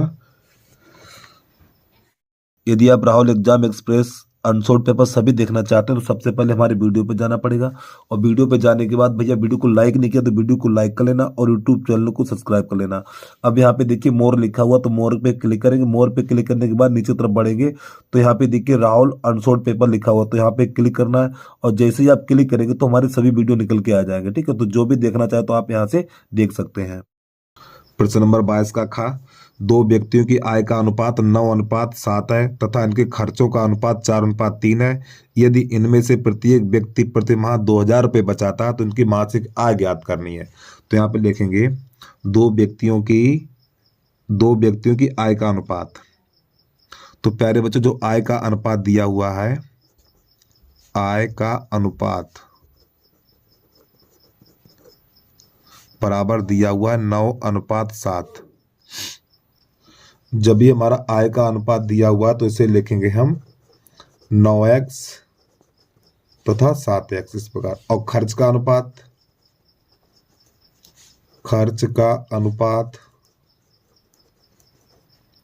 तो प्यारे बच्चों खर्च का अनुपात दिया हुआ है 4:3 तो इसको लिखेंगे हम 4y तथा 3y इस प्रकार।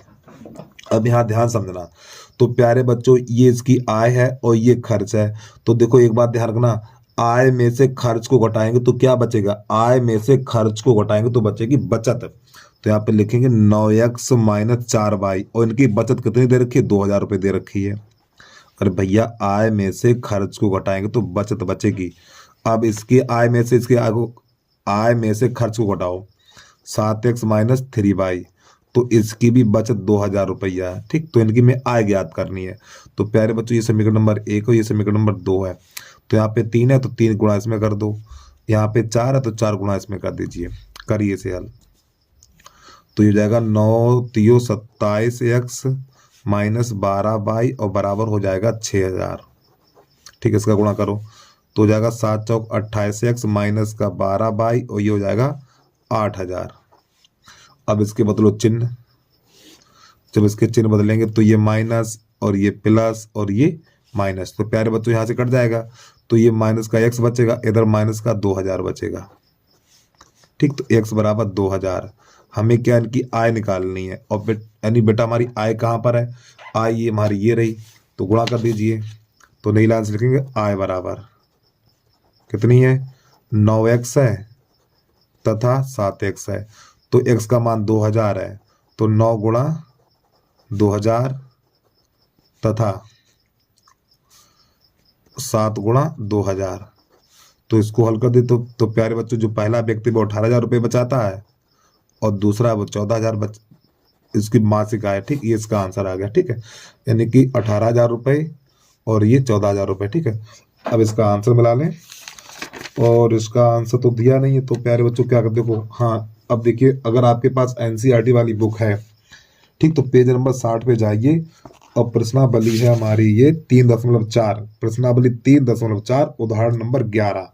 ठीक, अब देखो इसके आंसर दिखाते हैं आपको, ये रहे हमारे आंसर। ठीक, देखो ये रहे, यानी कि इनके जो हमारा ये 18,000 ये है और 14,000 ये है और पेज नंबर 61। ठीक, चलिए अब इसके बाद थोड़ा आगे बढ़ रहे, प्रश्न को एक बार पूरा देख लें आप, वीडियो को रुक के आराम से नोट कर लिया करें। ठीक, ये उम्मीद है प्यारे बच्चों समझ में आ गया होगा। अगर इसका खर्च चाहिए था, अगर इसका खर्च चाहिए तो x का यहाँ से x का मान समीकरण नंबर 1 2 में निकाल के, यानी कि हमें खर्च ज्ञात करना है तो x का मान चाहे समीकरण नंबर 1 में रखो चाहे 2 में रखो, तो y का मान निकालने के बाद तो y का मान यहाँ रख देते तो खर्च निकल जाता है इसका। ठीक है, चलिए अब इसके बाद प्रश्न नंबर है हमारा गा गमला। प्रश्न को पूरा देख लें आप एक बार। तो गा गमला में सबसे पहले आपको एक त्रिभुज बना लेना। ठीक है, ऐसे करके खींच लो, कोई सा कैसा भी खींच लो, कोई दिक्कत नहीं है।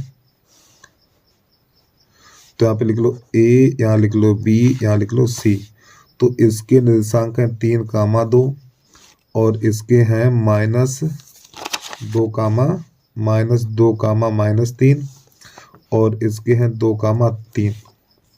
ठीक है, तो मैं ये बताना है ये त्रिभुज किस प्रकार का है, यानी समकोण त्रिभुज के शीर्ष है, ये सिद्ध करना है हमें, यानी सिद्ध कीजिए ये समकोण त्रिभुज के शीर्ष है। चलिए तो सबसे पहले प्यारे बच्चों ए बी के बीच की दूरी निकाल लो यहाँ से।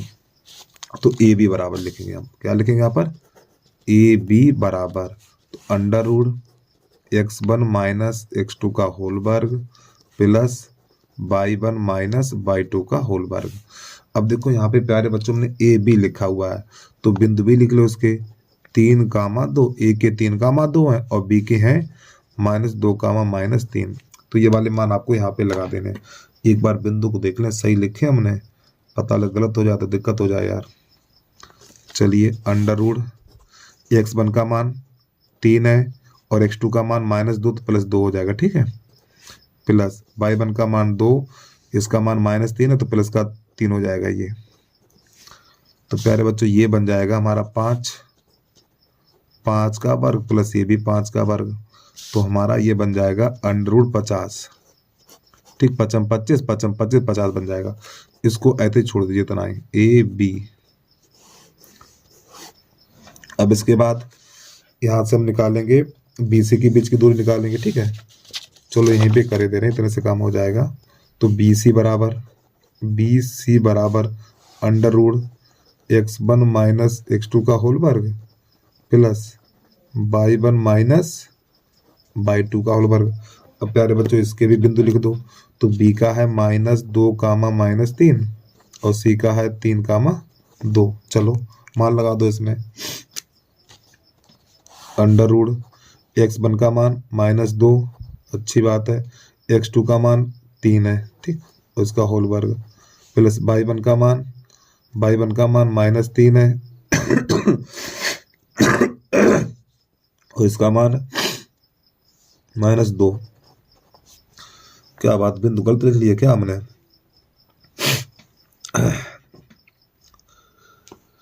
बिंदु तो सही लिखे हैं, -2 कामा -3। हाँ देखो गलत लिख लिए हैं, ये 2 कामा 3 है और हमने 3 कामा 2 लिख लिया यार।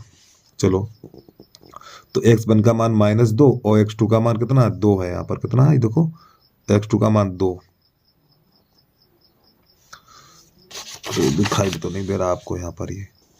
अब इसके बाद y1 का मान -3 और y2 का मान 3। ठीक, ये होगा। अब इसको हल करिए तो प्यारे बच्चों ये बन जाएगा -4 का वर्ग और प्लस ये बन जाएगा -6 का वर्ग इतना। तो जब इसको हल करेंगे तो ये बनेगा हमारा 16 और ये बनेगा हमारा 36। अंडर रूट लगा दीजिए। ठीक, अब इन दोनों को जोड़ दो। जब हम इन दोनों को जोड़ेंगे 6 6 12 3 4 1 5 52 इतना। अंडर रूट के अंदर ही छोड़ दीजिए इसको।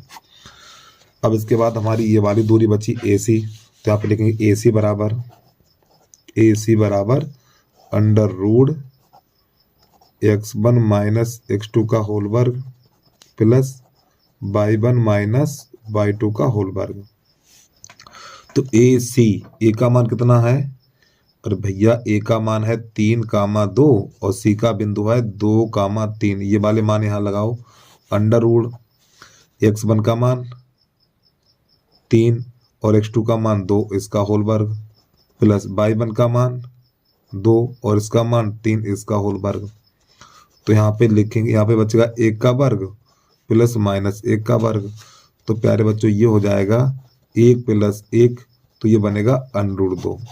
और यहाँ पे इसके पीछे मात्रक और लिख देना। ठीक है, इनके पीछे मात्रक लिख दीजिए आप। मात्रक लिख दो या फिर इकाई लिख दो, मात्रक। ठीक,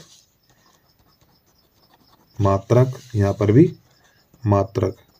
अब प्यारे बच्चों हमने बीच की दूरी 3 बार निकाली है। ठीक है, देखो एक तो बीच की दूरी ये निकली और एक बीच की दूरी ये निकली और एक बीच की दूरी ये निकली है। तो इन दोनों में बड़ा कौन है? इन तीनों में बड़ा कौन है? ये वाली संख्या बड़ी है तो इसको एक साथ रखिए। ठीक है, तो अंडर रूट 52 का वर्ग। अब ये 2 बची हैं, इन दोनों को एक साथ रखिए यहाँ पर। तो यहाँ पे लिखो अंडर रूट 50 का वर्ग प्लस अंडर रूट 2 का वर्ग, इस प्रकार। तो ये इसका भी वर्ग करना है। तो ये 52 बराबर 50 और प्लस 2, इस 2 से अंडर रूट कट जाएगा। तो ये 52 बराबर 52, दोनों पक्ष बराबर निकल के आ गए। जब दोनों पक्ष बराबर निकल के आए तो यहाँ पे लिखोगे अतः शीर्ष, अतः बिंदु, ऐसे लिखो, अतः बिंदु एक समकोण त्रिभुज के शीर्ष है। अतः बिंदु एक समकोण, अतः बिंदु एक समकोण त्रिभुज के शीर्ष है। ठीक है, ऐसे लिख दो, के शीर्ष है, के शीर्ष है। ये इसका आंसर आएगा। ठीक है, अगर ये दोनों बराबर ना होते तो समकोण त्रिभुज के शीर्ष नहीं थे। चलिए पूरा देखने के बाद प्रश्न आप।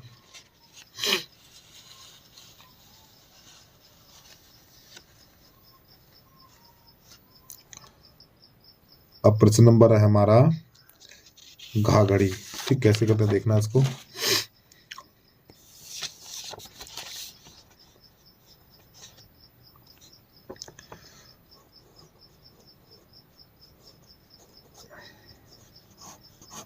बाईस का घा।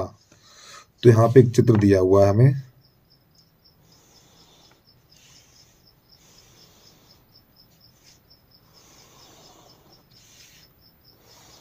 बेटा ये प्रश्न बोर्ड की परीक्षा में आया हुआ है। ठीक, यहाँ पे लिख लो B, यहाँ लिख लो A, यहाँ लिख लो C, यहाँ लिख लो O, यहाँ लिख लो D। चलो भैया समझो यहाँ पे। तो इसमें सिद्ध करना है, पहले लिखो दिया है।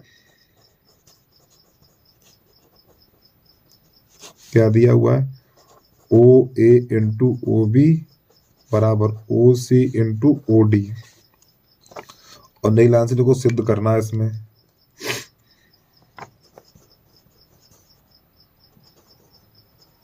सिद्ध करना है कोण ए बराबर कोण सी तथा कोण बी बराबर कोण डी, ये सिद्ध करना है इसमें हमें। तो नई लाइन से लिखेंगे, उपपत्ति में लिखेंगे अब हम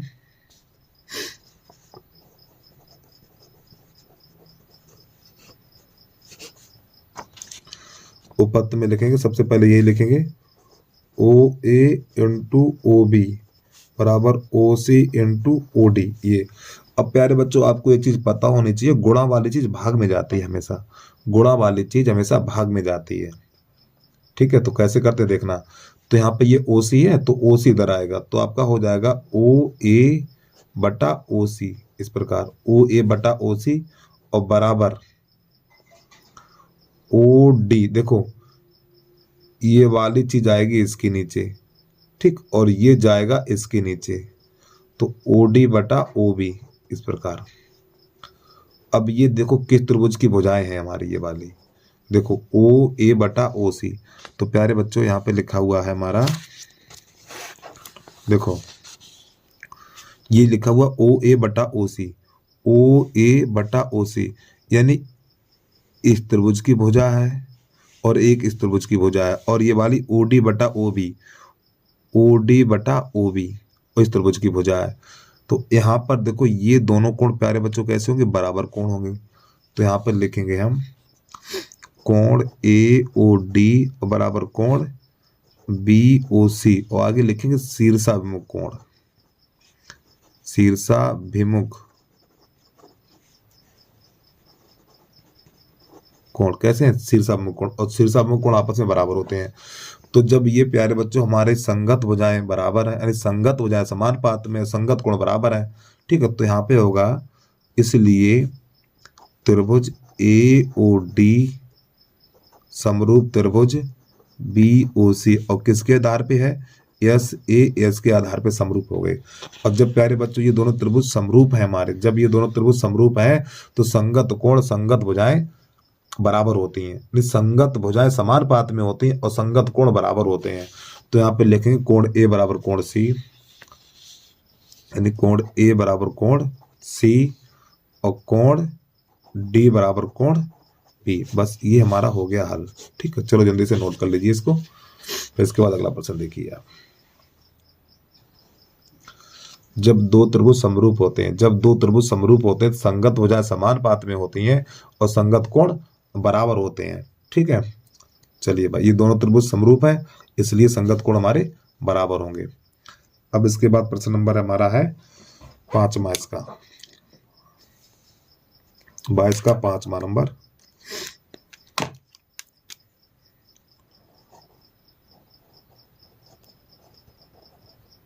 चलिए भैया ये क्या करा, देखो समझो।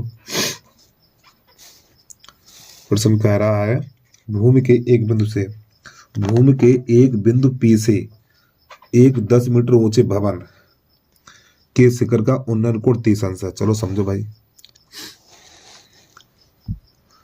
तो प्यारे बच्चों ये एक हमारा भूमि है, यहाँ पर एक बिंदु P है, ठीक है, तो यहाँ से जो कोण बन रहा है ये 10 मीटर ऊंचे भवन के शिखर से, ठीक, यहाँ से, तो इसका जो उन्नयन कोण है वो 30 अंश है।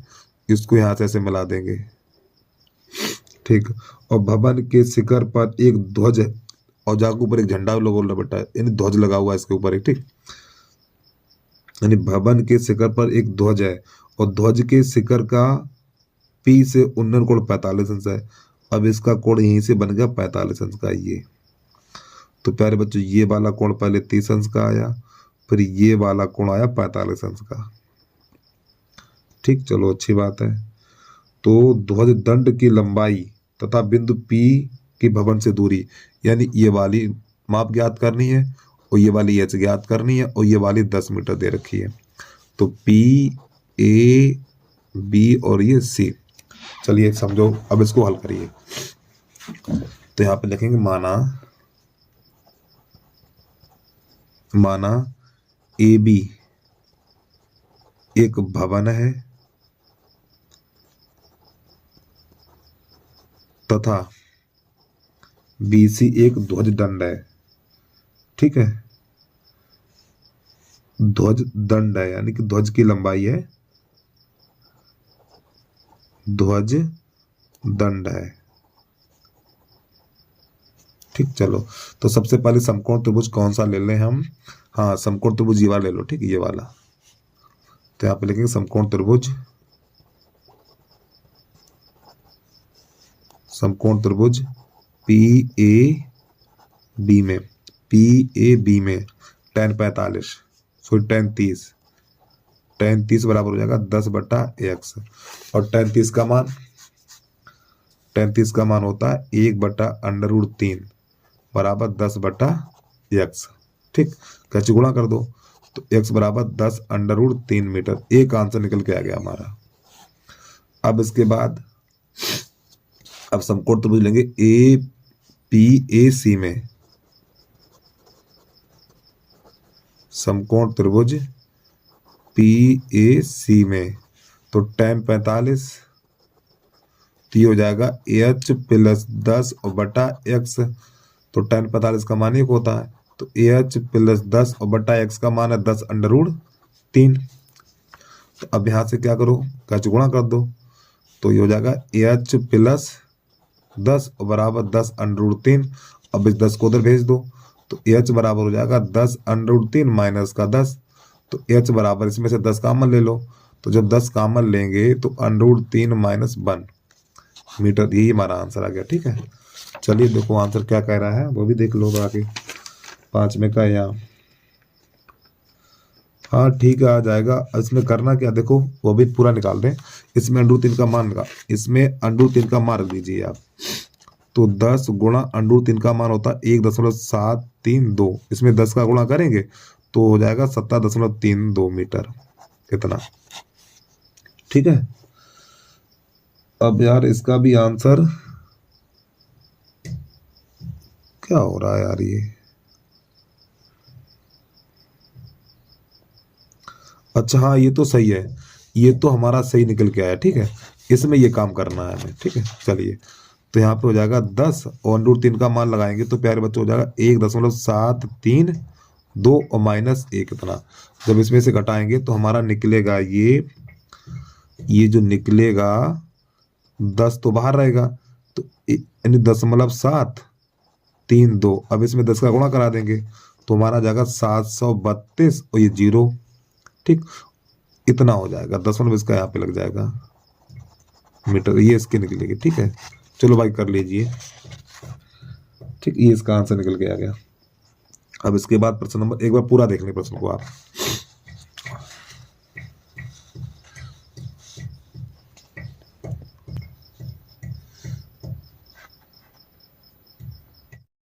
तो 22 का अच्छा, तो इसमें x y के मान ज्ञात करने हैं। तो सबसे पहले हमने ये वर्ग अंतराल लिख लिया, बारंबारता लिख ली। अब लिखेंगे संचयी बारंबारता। संचयी बारंबारता कैसे लिखी जाती है ध्यान समझना।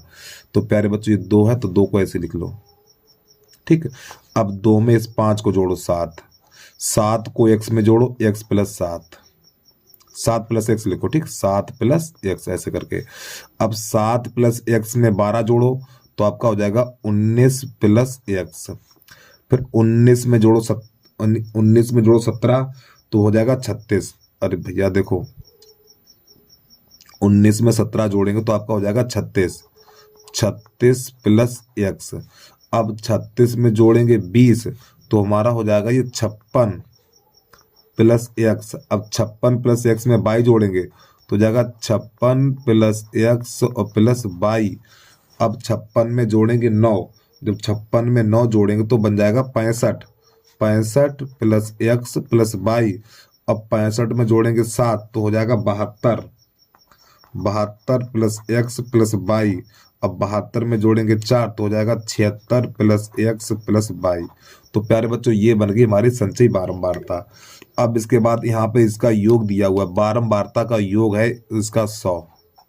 ठीक, तो प्यारे बच्चों ये दोनों संख्या आपस में बराबर होते हैं, ये दोनों संख्या आपस में बराबर होती हैं। ठीक है, और ये n का मान भी होता है। तो नई लाइन से लिखेंगे n बराबर तो हो गया हमारा 100।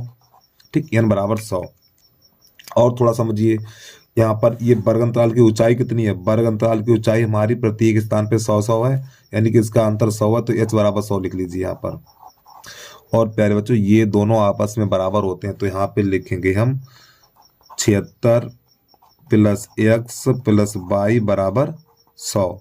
अब इस 76 को उधर भेजेंगे तो एक्स प्लस वाई बराबर हो जाएगा हमारा 24। ये समीकरण नंबर बना पहला। ठीक, अब इसका निकालेंगे माध्यक। तो माध्यक बराबर सूत्र होता है हमारा, और माध्यक प्यारे बच्चों कितना दिया हुआ है वो भी लिख लें यहाँ पर हम। माध्यक बराबर है हमारा 525। कितना है? 500। कहाँ चलो गया, हम छोड़ दे यार। हाँ, 525। 525। अब आपको क्या करना है, ये 525 है वर्ग अंतराल में किसके मध्य है? देखो 525, तो ये 525 ये वाला जो मध्य मान है 525 है वर्ग अंतराल में किसके मध्य है? यहाँ पे आता है। तो प्यारे बच्चों ये बन जाएगा एल बराबर हो जाएगा 500, और ये बन जाएगा एफ। ठीक है, एफ बराबर हो जाएगा हमारा कितना? 20, और इसके सामने से ऊपर वाली संख्या हो जाएगी सी एफ, इतनी। ये सभी मान छाट लिए। अब सूत्र लगाएंगे यहाँ पर हम। तो नई लाइन से लिखेंगे माध्यक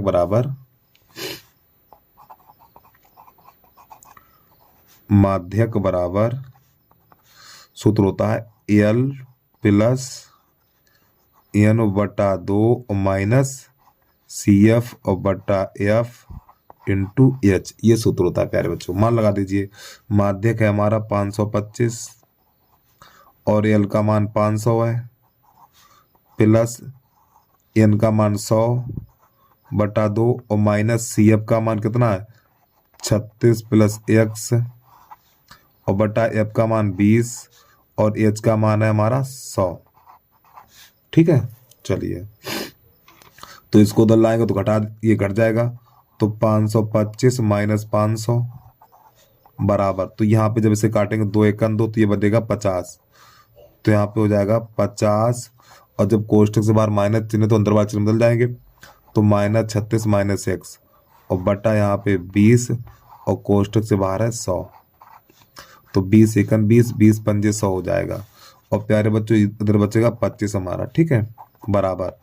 तो 50 में से 36 घटाओ तो बचा हुआ है 14 माइनस एक्स, और कोष्ठक से बाहर 5, 5 का 5 एकन 5 और 5 25।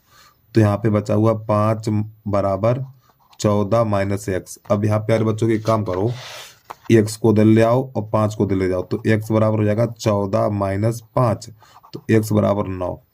और जब प्यारे बच्चों एक्स बराबर 9 निकल के आया, ये वाला समीकरण नंबर 1 में रख दीजिए। 1 में रखने पर जो एक्स बराबर 9 निकला समीकरण नंबर 1 में लगा दो। और समीकरण नंबर 1 कहाँ पर है? समीकरण नंबर ये रहा। तो एक्स की जगह पे 9 लगा दीजिए यहाँ पर। ठीक, तो कितना हो जाएगा ये? 9 प्लस वाई बराबर 24। अब 9 को उधर भेज दो तो वाई बराबर 24 माइनस 9, तो वाई बराबर 15 निकल के आ जाएगा हमारा।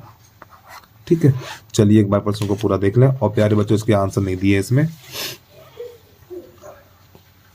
और देखना चाहो तो अभी प्रश्न दिखाई दे रहे हैं। ये उदाहरण है हमारा,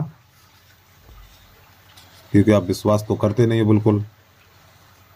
देखो समझो, ये हमारा उदाहरण नंबर यानी कि जो प्रश्नावली हमारी है केंद्रीय परिवृत्त की माप, और 312 पेज पे चाहिए, और ये प्रश्न दिया हुआ है हमारा। ठीक, पूरा। तो इसके आंसर तो नहीं दिखा सकते, पूरा सवाल है 312 नंबर ये रहा। ठीक, चलिए अब इसके बाद प्रश्न नंबर है हमारा। एक बार प्रश्न को पूरा देख लें आप, वीडियो को रोक के आराम से देख लिया करो यार।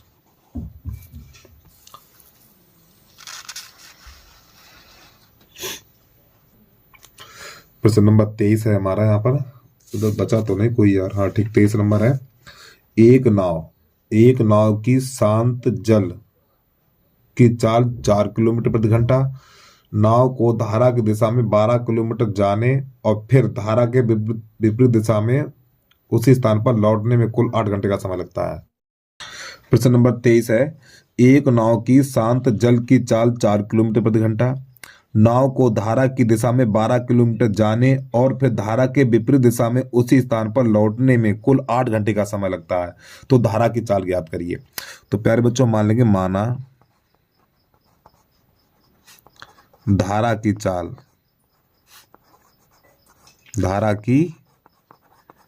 चाल बराबर है हमारे पास x किलोमीटर प्रति घंटा।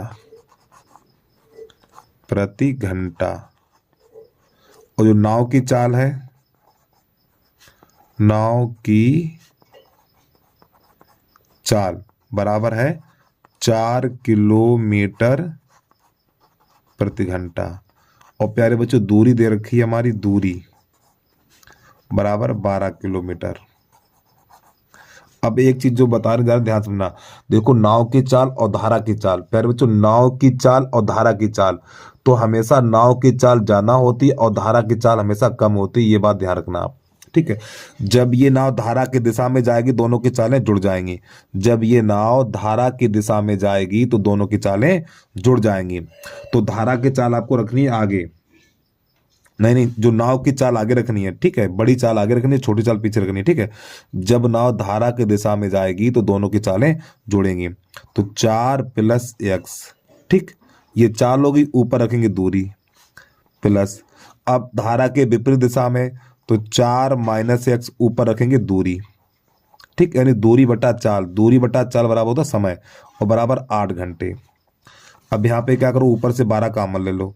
जब ऊपर से 12 कॉमन लेंगे तो प्यारे बच्चों यहाँ पे बचेगा 1/4 + x प्लस 1/4 - x, कोष्टक बंद कर दीजिए, बराबर 8 कर दीजिए यहाँ पर। तो हो जाएगा 12, तो इसका गुणा इसमें करो तो 4 + x, यानी प्लस इसका इसमें करो 4 + x, और तरीके इसका इसमें करेंगे तो माइनस का चिन्ह लगाना पड़ेगा ना बीच में हमें। ये देखो इसका गुणा इसमें करेंगे तो माइनस का चिन्ह लगेगा यहाँ पे, ठीक, माइनस का लगेगा। चलिए इसका इसमें और नीचे का नीचे। अब नीचे देखो एक बार प्लस एक बार माइनस है, तो ये 16 - x² हो जाएगा हमारा, ठीक है, बटा 8। अब प्यारे बच्चों यहाँ पे थोड़ा कट्टापट्टी कर दो इसकी। जब इसको काटेंगे तो देखो ये माइनस का और ये प्लस का है तो x कट जाएगा, तो ये बचेगा 12 और यहाँ बचेगा 8/16 - x², इतना। और प्यारे बच्चों ये 8 ये है, तो ये 8 × 8 और 8 × 8 कट जाएगा, तो यहाँ पर बचेगा हमारा ये 12/16 - x² और बराबर 1। अब इसका कैसे गुणा कर दीजिए तो हो जाएगा 16 - x² बराबर 12। अब प्यारे बच्चों 16 को उधर भेजो तो -x² बराबर हो जाएगा 12 - 16, तो -x² बराबर हो जाएगा -4। अब ये माइनस से माइनस कट जाएगा, जब ये माइनस से माइनस कट जाएगा तो यहाँ पे x² बराबर हो जाएगा 4 पे, ये 4 है, 4 को 2 पे घात 2 नहीं ले सकते वैसे करके, 2 पे घात 2, तो घात से घात कर जाएगी, तो x बराबर निकलेगा 2 किलोमीटर प्रति घंटा। ये हमारा आंसर होगा निकल के, ठीक। उम्मीद है प्रश्न आपको समझ में आ गया होगा। अब चलिए भैया प्रश्न को पूरा देख लें एक बार। चलो भाई प्रश्न को एक बार पूरा देख लें, इसको आप फिर आगे बढ़ रहे हैं। तो बहुत ही अच्छा प्रश्न है, इसका आंसर नहीं दिया है लेकिन आंसर हमारा ठीक है प्यारे बच्चों। चलिए अगला प्रश्न है हमारा 23 का अथवा, ठीक, इसको भी करा दे रहे हैं।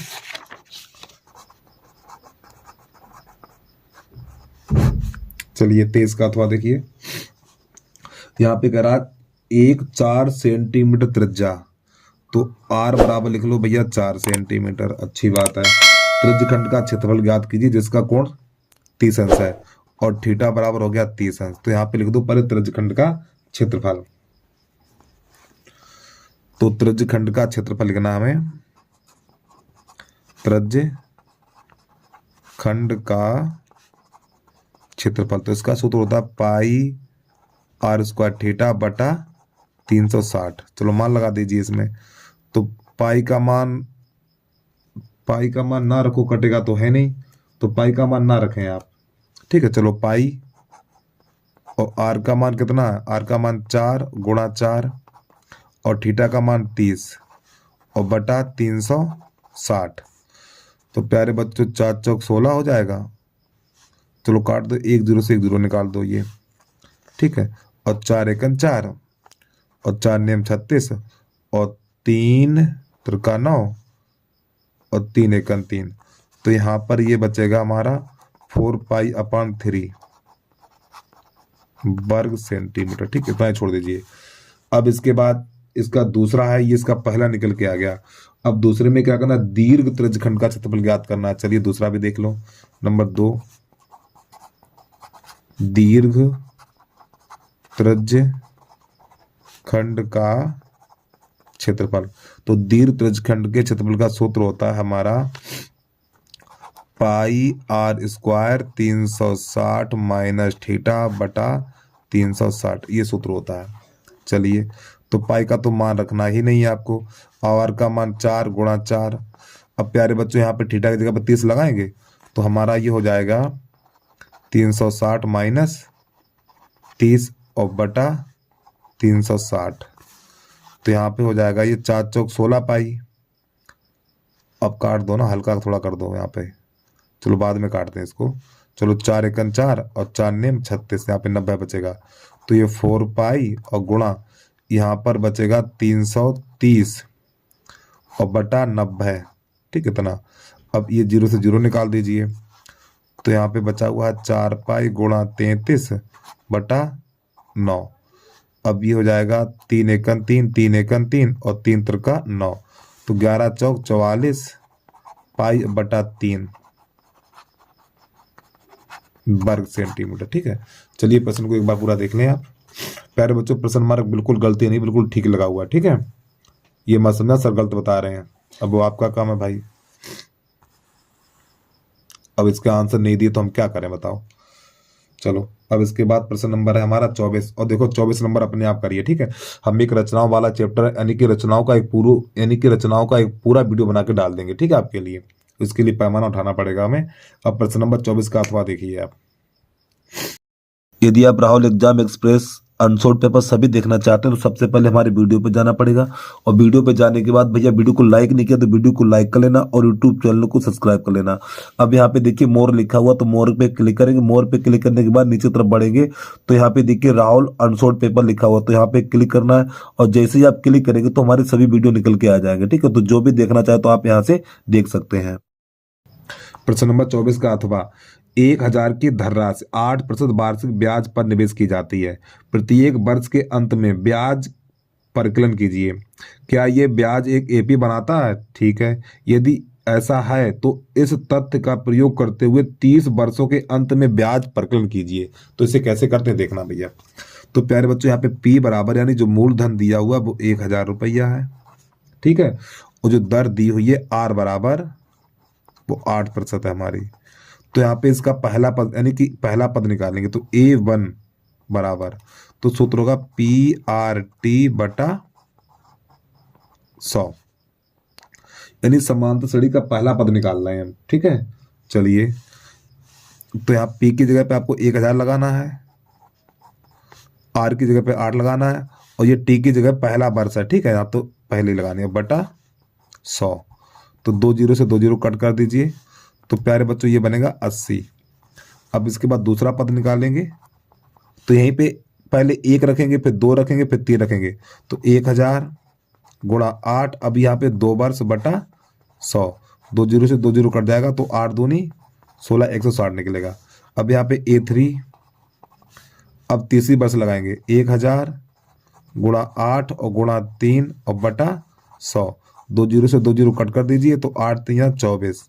अब प्यारे बच्चों देखो हमारी एपी बन रही है, क्या बन रही है? एपी बन रही है, यानी समांतर श्रेणी। तो यहाँ पे लिखेंगे एपी बराबर, यानी एपी 80, 160 और 240। डैश डैश कहाँ तक है? 30 पदों तक, 30 पदों तक। अब ए का मान कितना हो जाएगा? 80 हो जाएगा, और डी का मान 160 माइनस 80, तो डी का मान प्यारे बच्चों हो जाएगा हमारा 80। ए का मान भी 80 है और डी का मान भी 80 है, तो हमें इसका 30वां पद निकालना है। इसका हमें 30वां पद निकालना है, ठीक है। तो 30वां पद लिखा जाता है ए 30 बराबर, यहाँ पे लिखेंगे ए प्लस 29 डी। 30वां पद ऐसे लिखा जाता है, ठीक है। तो ए का मान 80 है प्लस 29 और गुणा डी का मान है 80, इतना। अब इसका गुणा करा देंगे हम, तो ये हो जाएगा 80 प्लस 8 ने 72, 8 ने 72 की 2 हासिल लगी 7, और 8 दूनी 16। तो जब इनका गुणा करेंगे तो गुणा निकल के आएगा 23 20, इतना आएगा, ठीक है। 23 20, अरे भैया इनका गुणा करिए सीधा अपना, इनका गुणा करो तो इसका गुणा आ जाए, इसका गुणा करो जोड़ो 2400 निकल के आ जाएगा, हटाओ करो अपने आप गुणा। ठीक, तो इसका ये आंसर आ गया। तो ये हमारा थोड़ा आपको दिखा, प्रश्न भी दिखा दूं मैं आपको। देखिए ये रहा प्रश्न हमारा, ये पेज नंबर 115। ठीक, पेज नंबर 115 है और इसके बाद उदाहरण नंबर 9 ये रहा हमारा। ठीक है, ये देख सकते हो पूरा प्रश्न है ये, तो इसमें आंसर 24 दे रखा है। ठीक, जो आंसर आपको दिखा नहीं सकते हैं। ठीक, किताब में देखिए, लौट के देखिए जाके आप। चलिए अगला प्रश्न नोट करिए आप, पहले प्रश्न को पूरा देख लें आप।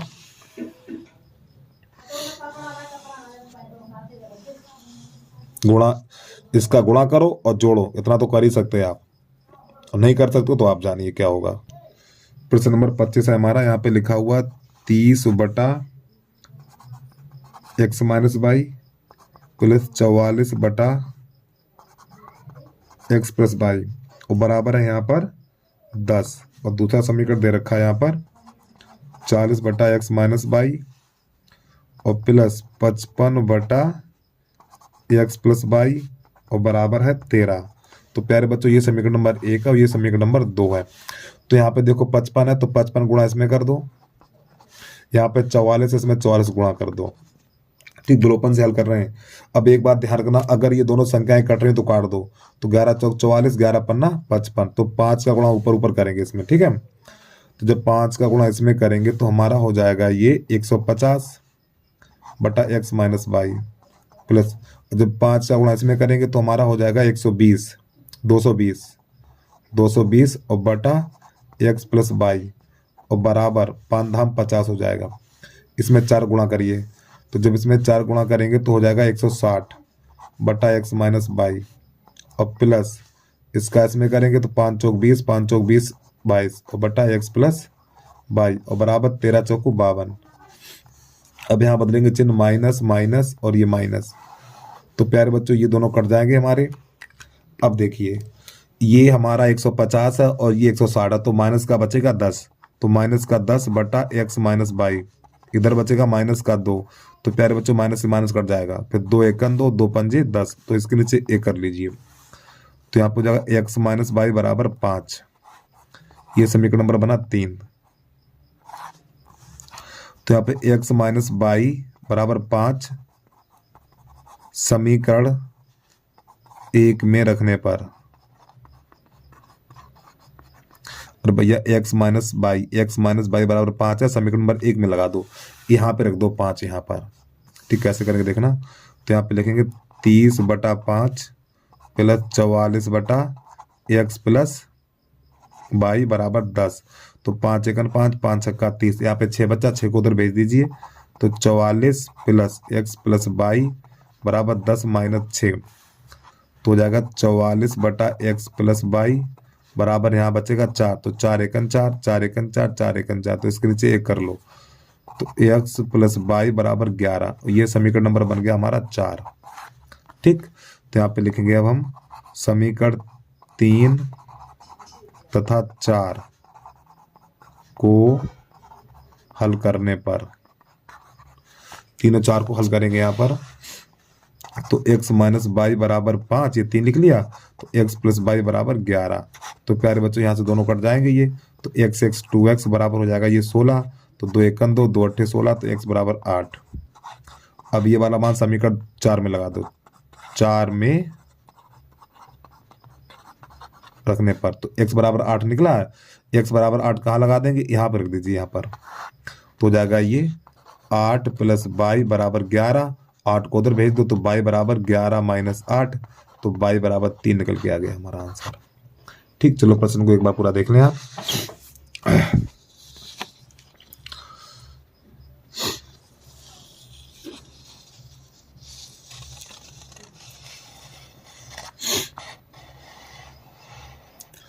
अब इसके बाद 25 का अथवा, इसे कैसे करेंगे देखना आप। तो कह रहा है संख्याओं की उस सूची के प्रथम 25 पदों का योगफल ज्ञात कीजिए जहां एनवा पद ये दिया हुआ है। तो प्यारे बच्चों 25 पदों का योगफल ज्ञात करना। ठीक, कैसे करेंगे देखना। तो यहाँ पे सबसे पहले लिख लो 25 का अथवा।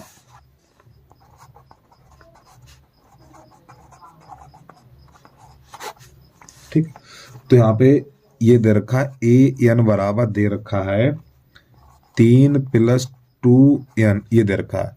तो प्यारे बच्चों सबसे पहले n बराबर 1 रखो। n बराबर 1 रखने पर जब n बराबर इसमें 1 रखेंगे तो a1 तो 3 + 2 और गुणा 1 तो कितना हो जाएगा ये? तो प्यारे बच्चों ये 5 बन जाएगा। a1 बराबर 5।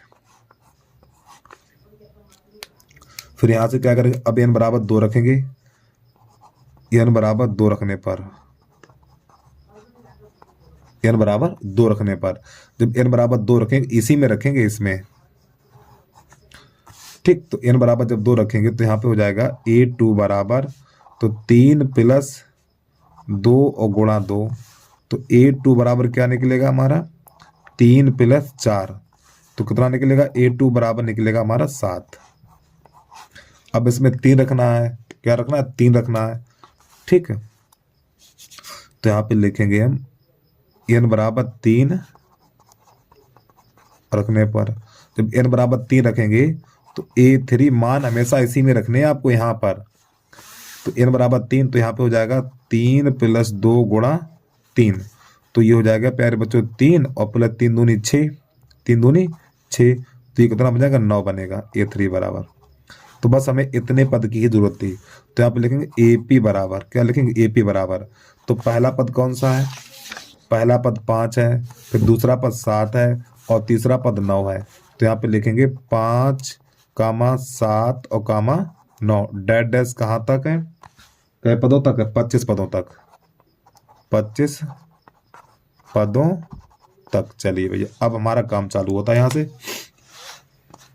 तो प्यारे बच्चों a बराबर लिखा जाएगा 5 और d बराबर 7 - 5 तो d का मान हो जाएगा हमारा 2। अब इसके बाद n बराबर हो जाएगा 25, ठीक है। तो प्यारे बच्चों ये सभी मान निकाल लिए हमने। अब यहाँ पर हमें लगाना है योग वाला सूत्र, ठीक। अब थोड़ा ऊपर पहुंच रहे हैं, यहाँ पे जगह कम है। चलिए तो नई लाइन से यहाँ पे लिखेंगे योग बराबर, जो हटा दूं मैं, योग बराबर सूत्र होता है n/2 2a + n - 1 × d ये सूत्र होता है। मान लगा दीजिए। योग को ऐसा भी लिख सकते हैं आप, ठीक है। तो n का मान कितना है? अरे भैया n का मान 25 पद बोले थे उसमें, तो n की जगह 25 लगाओ। तो 25/2 2 a का मान कितना है? a का मान है यहाँ पर हमारा 5 तो यहाँ पे 5 रख दो प्लस n की जगह पे 25 तो 25 - 1 और d का मान 2 है। हल करो इसको। 25/2 तो हो जाएगा 10, यहाँ बचेगा 24 और गुणा 2 तो ये हो जाएगा 25/2 और प्यारे में 24 दूनी 48 हो जाएगा ये। तो 10 + 48, चलिए थोड़ा और आई कर रहे हैं इसको हम। तो ये हो जाएगा हमारा 58, ठीक। तो ये 2 से काट दीजिए अब आप यहाँ पे। तो 2 × 1 = 2 और 2 × 4 2 दूनी 4 और 2 नियम 18 इतना गुणा कर दीजिए इसका। तो 25 निम्मा 225, 25 निम्मा 225 हाथ से लगी हमारी 22। चलो अच्छी बात है। 25 दूनी 50, 50 में 22 जोड़ दीजिए, ठीक है। तो 72। अब मिलाओ 725 इसका आंसर है। हाँ ठीक, देखो इसका आंसर पागलों ने दे दिया, मूड खराब कर देते हैं पागल ही। चलिए ठीक है, तो प्यारे बच्चों प्रश्न को पूरा देखिए।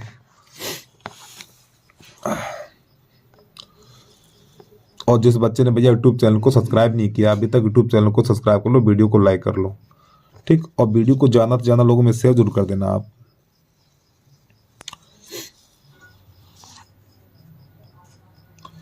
ठीक है, ये वाला स्टार्टिंग वाला ये रहा हमारा इतना। चलिए भैया, जय हिंद जय भारत।